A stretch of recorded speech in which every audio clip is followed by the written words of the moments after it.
అందరికీ నమస్కారం. Welcome to Telugu wallet. నటుడిగా తనకంటూ ఓ ప్రత్యేక గుర్తింపు తెచ్చుకున్నాడు సత్యరాజ్. ఒకప్పుడు హీరోగా సినిమాలు చేసి ఆ తర్వాత ఇప్పుడు క్యారెక్టర్ ఆర్టిస్ట్ గా కూడా సినిమాలు చేస్తున్నాడు. ఎలాంటి సినిమా బ్యాక్గ్రౌండ్ లేకుండా ఇండస్ట్రీలోకి వచ్చి నటుడిగా ఎదిగాడు సత్యరాజ్. తమిళ ఇండస్ట్రీలో ఆయన ఎన్నో సినిమాల్లో మెప్పించారు. హీరోగా పలు సూపర్ హిట్ సినిమాలు ప్రేక్షకులకు కూడా అందించారు. అయితే పగలే వెన్నెల అనే సినిమాతో తెలుగులోకి అడుగుపెట్టాడు సత్యరాజ్. ఆ తర్వాత ఎక్కువగా సినిమాలు కూడా చేయలేదు. కానీ ఈ మధ్య కాలంలో సత్యరాజ్ తెలుగులోనే ఎక్కువ సినిమాలు చేస్తున్నట్లుగా తెలుస్తుంది. ముఖ్యంగా హీరో, తండ్రి పాత్రల్లో సత్యరాజ్ అత్తరగొట్టేస్తున్నాడు. ఇక గోపీచంద్ హీరోగా నటించిన శంఖం సినిమాలో నటించి అందరినీ ఆకట్టుకున్నారు. ఆ తర్వాత వరుసగా సినిమాలు కూడా చేశారు. ఇక బాహుబలి 1, బాహుబలి 2 సినిమాలతో సత్యరాజ్ క్రేజ్ పీక్స్ కు చేరుకుంది. కట్టప్పగా అదరగొట్టేశాడు.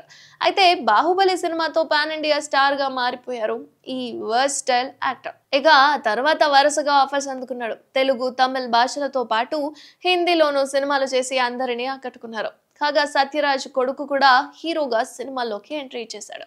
ఇక సత్యరాజ్ కుమారుడు సిబి రాజ్ ఇండస్ట్రీలోకి కూడా ఎంట్రీ ఇచ్చేశారు. డోరా, మాయోన్ వంటి సినిమాల్లో నటించి అందరినీ మెప్పించారు. ఇక సత్యరాజ్ కూతురు పేరు దివ్య సత్యరాజ్. ఈ చిన్నది సినిమాల్లో నటించడం లేదు, కానీ మంచి క్రేజ్ ను మాత్రం సొంతం చేసుకుంది. దివ్య న్యూట్రిషన్ గా కెరీర్ సాగిస్తుంది. ఆమె సినిమాలపై పెద్దగా ఆసక్తి చూపడము లేదు. ఇక మీడియాలోనూ ఆమె ఎక్కువగా కనిపించడం లేదు. ఇన్స్టాగ్రామ్ వేదికగా తరచూ నెటిజన్లకు హెల్త్ అండ్ లైఫ్ స్టైల్ పై సలహాలు, సూచనలు అందిస్తూ ఉంటుంది.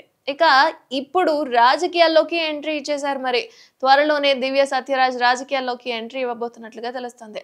దివ్య తాజాగా తమిళనాడులో అధికార పార్టీ డిఎంకేలో చేరారు. చెన్నైలోని పార్టీ కార్యాలయం అన్న అరివలయం పార్టీలో ఆమె చేరారు. అయితే ఈ మేరకు ఆమె సోషల్ మీడియాలో ఆసక్తికర పోస్ట్ అనేది షేర్ చేసింది.